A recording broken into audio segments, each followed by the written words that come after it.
खबर हरिद्वार से है, जहां बंदी छोड़ श्री ब्रह्मनिवास आश्रम का 51वां निर्माण दिवस कार्यक्रम में शामिल हुए मुख्यमंत्री पुष्कर सिंह धामी। सीएम ने संस्था के सेवा कार्यों की जमकर सराहना की है। झारखंड लाठीचार्ज को लेकर राहुल गांधी पर निशाना भी साधा है।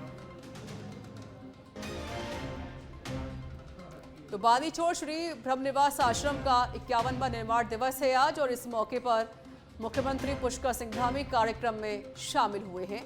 सीएम ने संस्था के सेवा कार्यों की जमकर सराहना की, जमकर तारीफ की। तो वहीं झारखंड लाठीचार्ज को लेकर राहुल गांधी पर निशाना भी साधा।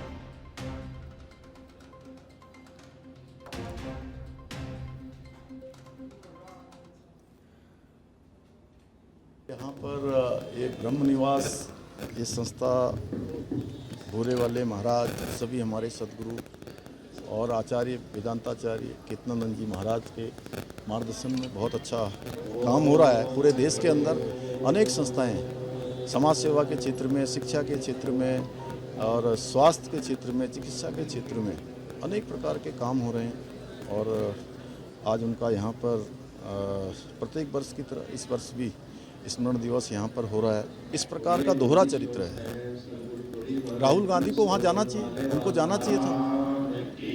जो जगह जगह वो छात्रों को बुला रहे हैं, आदि बातें कर रहे हैं, झूठ बोल रहे हैं। जैसे उन्होंने उत्तराखंड में ही आकर झूठ बोला कि एक भी नकल माफिया को किसी को जेल में नहीं भेजा, जबकि 100 से ज़्यादा नकल माफिया उत्तराखंड के अंदर जेलों की सलाखों के पीछे गए। 34,000 नियुक्तियाँ आज हुई। आज उनकी पार्टी के लोग सोच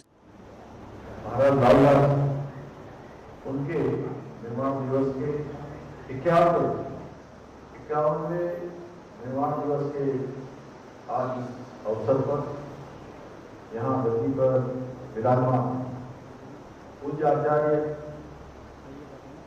वेदांताचार्य कीर्तनानंद जी महाराज, उत्तराखंड सरकार के कैबिनेट मंत्री आदरणीय मदन कौशिक जी, श्री विनय बिरला जी,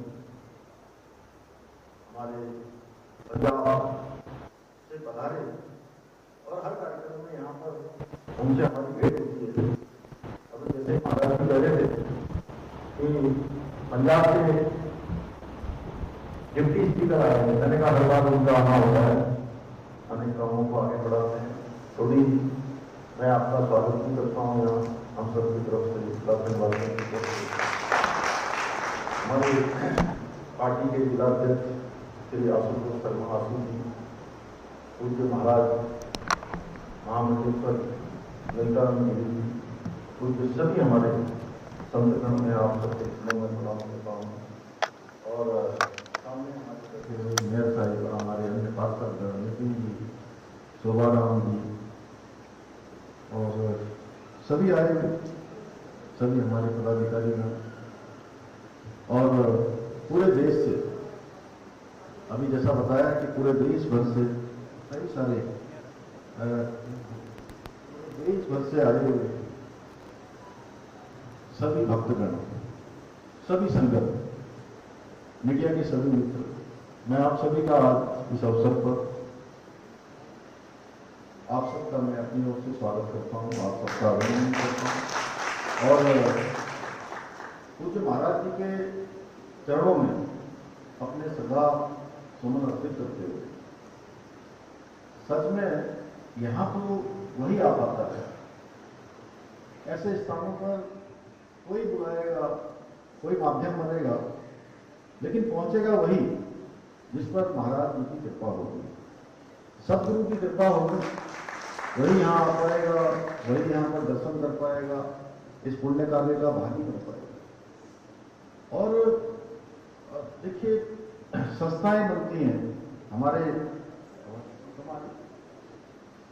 संस्थाएं बनती हैं हमारे संत समाज में, हमेशा बढ़ करके, चाहे वो धर्म की रक्षा हो, हमारी संस्कृति की रक्षा हो या हमारे राष्ट्र की रक्षा हो, उन सब में बहुत बढ़ करके समाज का मार्गदर्शन किया है।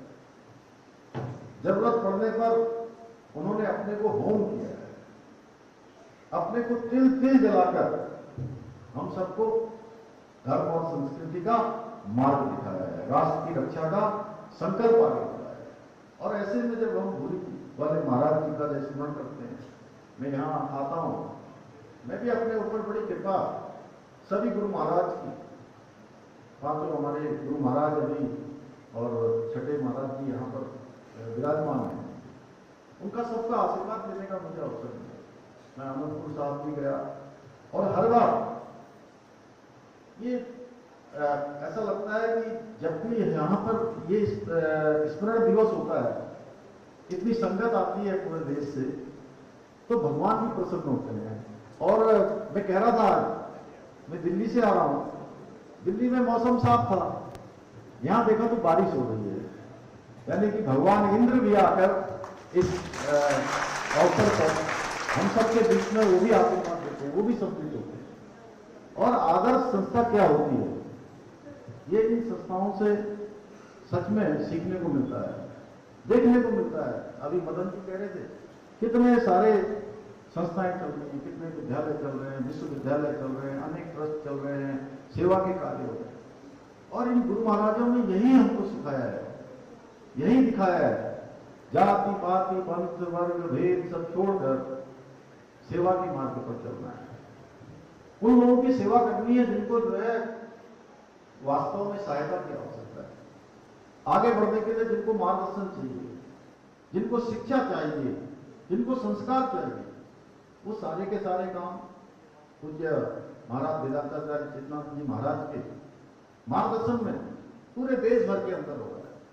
मैं तो आपकी उपस्थिति को साक्षात प्रणाम करता हूं कि हमें ऐसे गुरु की प्राप्त हुई है, ऐसे महामुनि प्राप्त हुए हैं, जिनका आशीर्वाद सच में इस कलिकाल में बहुत बड़ा एक जो दुर्लभ प्राप्त होने वाली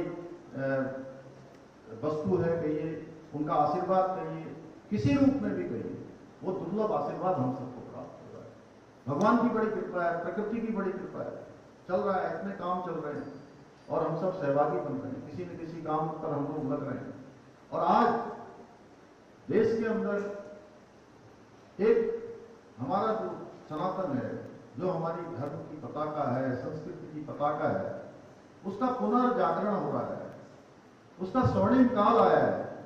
चाहे वो हमारे धर्म के स्थान हो, उन स्थानों को सजाना हो, संवारना हो, तमाम प्रकार के जो अच्छे काम करने हो, धार्मिक काम करने हो, भगवान राम का अयोध्या में मंदिर का निर्माण करना हो, काशी में काशी का कॉरिडोर बनना हो, महाकाल उज्जैन में महाकाल लोक बनना हो, या हमारे यहीं के चाहे पंजाब के हों, उत्तर प्रदेश के हों, राजस्थान के हों, हरियाणा के हों या उत्तराखंड के सभी धार्मिक स्थलों को बनना हो। यहाँ राज्य के अंदर भी हमारे यहाँ बद्रीनाथ धाम, केदारनाथ धाम, जहाँ 2013 की आपदा के बाद पूरा का पूरा परिसर तहस नहस हो गया था, क्षतिग्रस्त हो गया था, उसको नव निर्माण करना, उसका पुनः निर्माण करना हमारे प्रधानमंत्री मोदी जी के नेतृत्व में भव्य केदार और दिव्य केदार फिर से बनाए।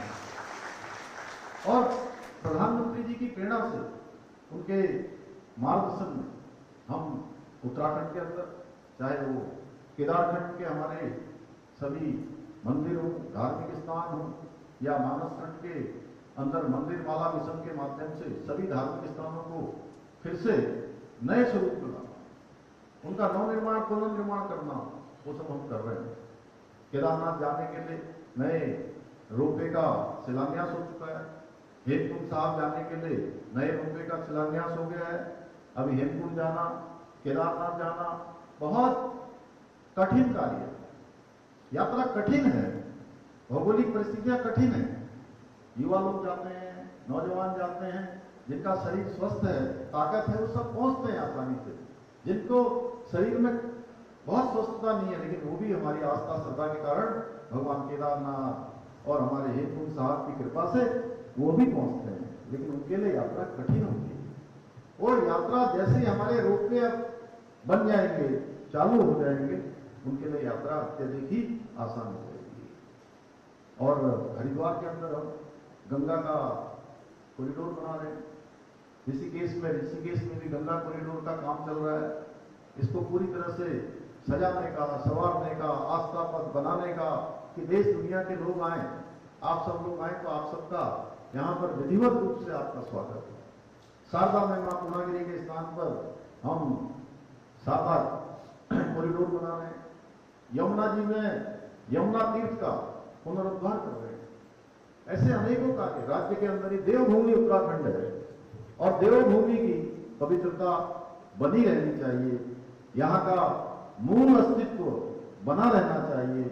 आने वाले समय में जो देश और दुनिया के लोग आए तो निश्चिंत होकर आए कि हम देवभूमि में जा रहे हैं। देवभूमि का जो स्वरूप है वो स्वरूप हमको मिलेगा, साफ स्वच्छ, हर प्रकार से ये स्वच्छ स्वरूप देवभूमि का बना रहना चाहिए। उसके लिए हम बहुत सारे काम कर रहे हैं।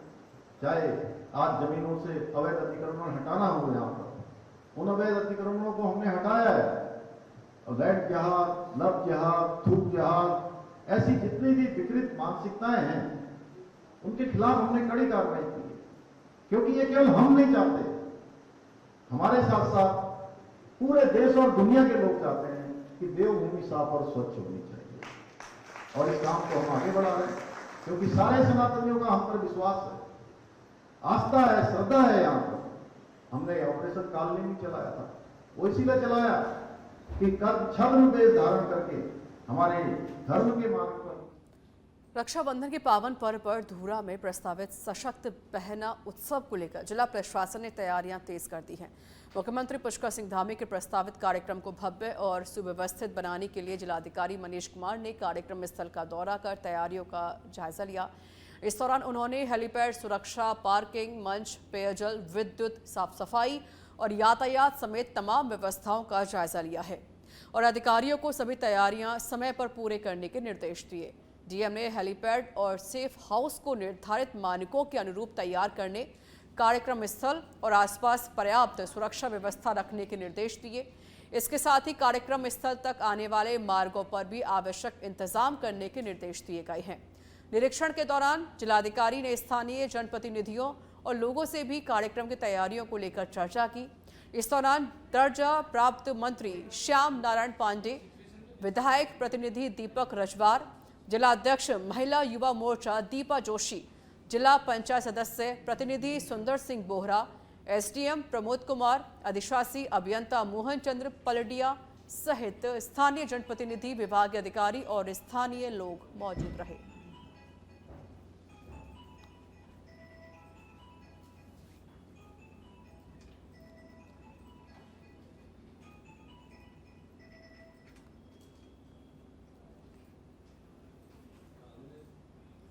लक्सर में झमाझम बारिश का दौर शुरू हो गया है। 3 से 4 दिन से जारी है बारिश का दौर। आज सुबह फिर से शुरू हुई है झमाझम बारिश। लगातार बारिश के किसान चिंतित हैं। लगातार बारिश होने की वजह से फसलें नुकसान हो रही हैं। वहीं कई जगह खेतों में 2 से 3 फीट पानी भर गया है। लक्सर से जानकारी हम आपको साझा कर रहे हैं, जहां पर पिछले 3 से 4 दिनों से लगातार बारिश हो रही है। सुबह से बारिश का दौर भी शुरू हो गया है। फसलें जलमग्न हो चुकी हैं, काफ़ी नुकसान हुआ है और किसान काफ़ी परेशान भी हैं।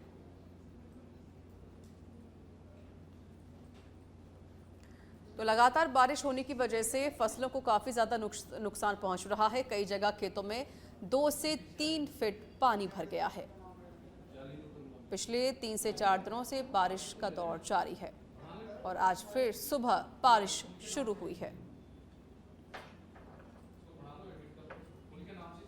किसानों के माथे पर चिंता की लकीरें खिंच गई हैं। किसान परेशान हैं। फसलों को काफ़ी ज़्यादा नुकसान होने की आशंका व्यक्त की जा रही है।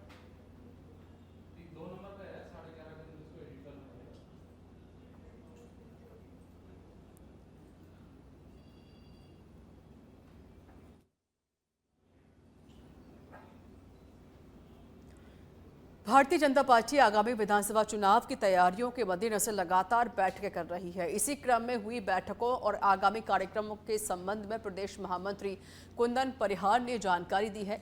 उन्होंने बताया है कि प्रदेश अध्यक्ष महेंद्र भट्ट और मुख्यमंत्री धामी की अध्यक्षता में सभी संसदीय क्षेत्रों के सांसदों, विधायकों और जिला अध्यक्षों के साथ बैठक हुई है, जिसमें सभी से फीडबैक लिया गया है और चुनावी रणनीति पर चर्चा करके रोड मैप तैयार किया गया है।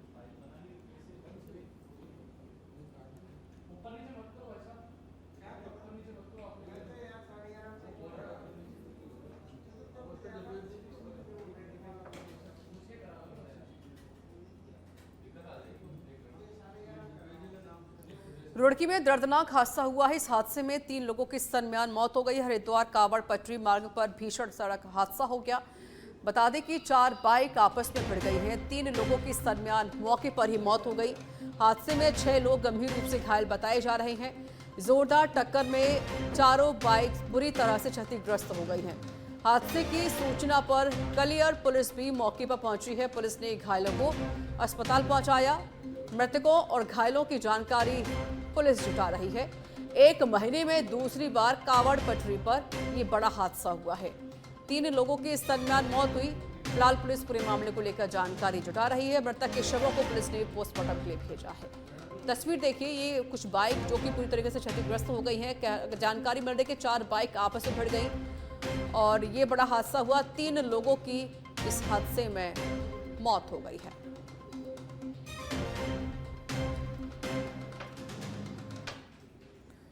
मसूरी देहरादून मार्ग पर फिर भूस्खलन हुआ है। भूस्खलन से सड़क का हिस्सा क्षतिग्रस्त हो गया है। सड़क पर लगी वाहनों की लंबी कतारें, अस्थायी रूप से वाहनों की आवाजाही शुरू कर दी गई है। फिलहाल भारी वाहनों की आवाजाही पर रोक लगा दी गई है। ट्रैफिक पूरी तरह से बहाल होने में 8 से 10 दिन लग सकते हैं। इस समय लगभग 25 से करीब 35 लेवल के आसपास काम कर नहीं। वो एक्चुअली वो पूरा सिंकिंग पोर्शन है, पर लगभग 50 मीटर के आसपास तो वो सिंक हो ही रहा है। वो तो कोशिश रहेगी वो सिंक ना करे, और हम लोग लगातार काम कर रहे हैं। काम करने के लिए तो टीम तो एक ही, लेकिन श्रमिकों की संख्या 25 से 30 के आदि में बताई मैंने आपको, इतने हैं लगभग। और मौसम अनुकूल बड़ी गाड़ियों की आवाजाही कब तक चालू कर दी जाएगी? बड़ी गाड़ी की आवाजाही कम से कम 10 से 12 सड़क को फिलहाल जो उस एरिया को उसको वन वे और उसको बड़े व्हीकल जो हैं और जो हमारे खास करके बड़े मालवाहक वाहन है उनके लिए इस रोड को प्रतिबंधित कर दिया गया और उसके संबंध में आदेश भी जारी कर दिए गए हैं, जो कि हमारे सीओ साहब और जो दोनों हमारे थाना अध्यक्ष हैं मसूरी और राजपुर रोड, दोनों को कम्युनिकेट कर दिया गया है। इस पे बड़े वाहन अभी फिलहाल नहीं चलेंगे जब तक कि रोड की मरम्मत न की जाए। सड़क को फिलहाल देहरादून में मानसून के दौरान जलभराव की समस्याओं को लेकर नगर निगम आयुक्त आलोक कुमार पांचे ने दावा किया है कि इस साल पिछले वर्षों की तुलना में जलभराव की स्थिति में काफी सुधार हुआ है। उन्होंने बताया है कि मानसून के दौरान कम समय में ज्यादा बारिश होने के बावजूद नगर निगम की ओर से रिस्पना और विंदाल नदियों समेत प्रमुख क्षेत्रों में सफाई व्यवस्था पर विशेष ध्यान दिया गया। आयुक्त ने कहा है कि जहां कहीं जलभराव की स्थिति बन रही है वहां करीब आधा घंटे के भीतर पानी निकल जा रहा है। उन्होंने माना है कि कुछ स्थानों पर समस्या ड्रेनेज सिस्टम की क्षमता से जुड़ी हुई है और इसमें पीडब्ल्यूडी समेत अन्य विभागों की भूमिका है। बाहरी क्षेत्रों में तेजी से हो रहे निर्माण को लेकर उन्होंने कहा कि कई जगह 8 फीट जैसी संकरी सड़कों के दोनों ओर निर्माण हो चुका है, लेकिन वहां पर्याप्त ड्रेनेज व्यवस्था नहीं है। उन्होंने लोगों से भी अपील की है कि घर बनाने के साथ साथ जल निकासी की व्यवस्था का ध्यान रखें।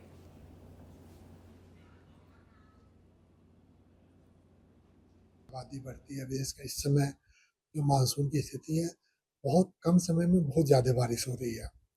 इस बार नगर निगम द्वारा रिस्पना बिंदाल में जबरदस्त सफाई कराया गया और देखेंगे कि पिछले वर्षों की तुलना में वाटर लॉगिंग बहुत कम हो गई है। लेकिन कुछ जगह समस्याएं हैं, जैसे आप प्रिंस चौक पे देखिए, रिस्पना पे देखिए, लेकिन ये कहीं ना कहीं पीडब्ल्यूडी से भी जुड़ी हुई समस्याएं हैं और प्रॉपर ड्रेनेज सिस्टम का क्रॉस ओवर नहीं हुआ है। नगर निगम ने करीब 29 जगहों पे जो है डीवाटरिंग पंप लगा रखे हैं, फ्लोटिंग पंप लगा रखे हैं, तो इस साल अपेक्षाकृत काफ़ी कम जो है वाटर लॉगिंग है। विकासनगर की शक्ति नहर में 4 दिन तक चला रेस्क्यू ऑपरेशन पूरा हो गया है। रेस्क्यू टीम ने नहर की गहराई से कार को बरामद कर लिया, जिसके बाद रेस्क्यू टीम ने दुर्घटना के वक्त कार चला रहे युवक रजत पुंजीर को शव की ढालीपुर इंडेक्स में बरामद कर लिया है। दरअसल ये पूरी घटना बीते मंगलवार देर रात की है, जब शक्ति नहर में बहती एक कार को देखते हुए पूरे इलाके में हड़कंप मच गया। इलाके के घटना के बाद से ही स्थानीय लोग, पुलिस, एसडीआरएफ और एनडीआरएफ की टीमें गुमशुदा युवक रजत पुंजीर और शक्ति नहर में बहती दिख रही उस कार को तलाश रही थी।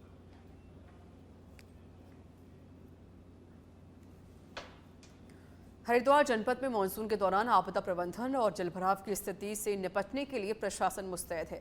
राज्य आपदा प्रबंधन समिति के उपाध्यक्ष और राज्य मंत्री विनय कुमार रोहिला ने रुड़की नगर निगम सभागार में विभागीय अधिकारियों की समीक्षा बैठक की। उन्होंने निर्देश दिए हैं कि किसी भी आपदा या जलभराव की स्थिति में सभी विभाग आपसी समन्वय के साथ तत्काल कार्रवाई करें। लोक निर्माण विभाग को 1 सप्ताह के भीतर बंद पड़े नाला नालियों को खोलने के निर्देश दिए गए। इसके साथ ही डेंगू की रोकथाम के लिए साफ सफाई, फॉगिंग और जलभराव रोकने पर विशेष जोर दिया गया। बैठक में अनुपस्थित अधिकारियों को कारण बताओ नोटिस जारी करने के भी निर्देश दिए गए।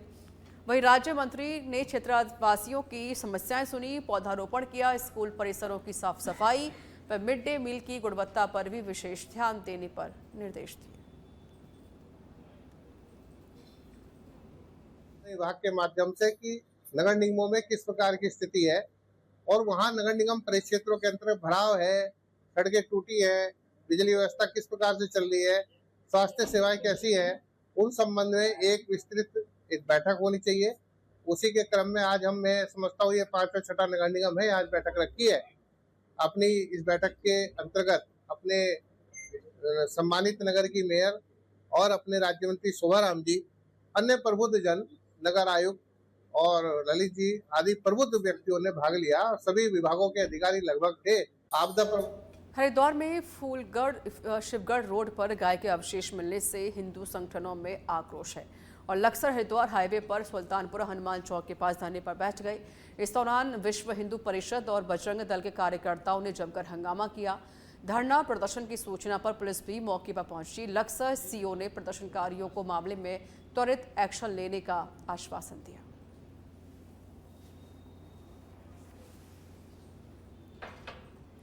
हरिद्वार में परिवहन विभाग ने सड़क सुरक्षा को लेकर देर रात सघन चेकिंग अभियान चलाया। एआरटीओ प्रवर्तन नेहा झा के नेतृत्व में 4 प्रवर्तन दलों ने प्रमुख मार्गों और संवेदनशील स्थानों पर वाहनों की जांच की। अभियान के दौरान कुल 551 यातायात एवं परिवहन संबंधी अभियोग दर्ज किए गए। इनमें बिना हेलमेट 174, गलत लेन में वाहन चलाने के 49 और वाहन कर से जुड़े 48 मामले शामिल हैं। विभाग ने शराब पीकर वाहन चलाने, ओवरलोडिंग, बिना परमिट फिटनेस और अन्य नियमों के उल्लंघन पर भी कार्रवाई की है। एआरटीओ प्रशासन निखिल शर्मा ने कहा कि सड़क सुरक्षा सुनिश्चित करने के लिए परिवहन विभाग की चेकिंग लगातार जारी रहेगी और नियमों का उल्लंघन करने वालों पर सख्त कार्रवाई होगी। कल रात्रि में एक विशेष सघन चेकिंग अभियान चलाया गया हमारी सभी प्रवर्तन दलों के द्वारा, जिसमें कि हमारे 2 सचल दल सम्मिलित थे, एक इंटरसेप्टर सम्मिलित था और एआरटी इन्फोर्समेंट जिनके नेतृत्व में अभियान चल रहा था वो भी इसमें सम्मिलित थी। तो इसमें लगभग 550 से ज़्यादा वाहनों के चालान किए गए और लगभग 20 से ज़्यादा गाड़ियाँ सीज भी की गई। इसमें विशेष तौर पे ड्रिंक एंड ड्राइव और जो गाड़ियों से खतरनाक तरीके से सामान बाहर निकला रहता है उन पे विशेष ध्यान दिया गया और ये जो इस तरह की कार्रवाई है वो आगे भी चलती रहेगी। देहरादून मसूरी मार्ग पर कुछाल गेट से लगभग 5 किलोमीटर आगे एक भीषण भूस्खलन हुआ है, जिससे सड़क का एक बड़ा हिस्सा ढह गया है। हादसे के दौरान रास्ते में एक ट्रक फंस गया, जिससे गाड़ियों की आवाजाही में भारी परेशानी उत्पन्न हो गई है। भूस्खलन के चलते सड़क पर लगभग 2 से 3 किलोमीटर लंबा जाम लग गया। गाड़ियां बेहद जोखिम उठाकर धीरे धीरे निकल रही हैं। सूचना के बाद पुलिस भी मौके पर पहुंच गई है।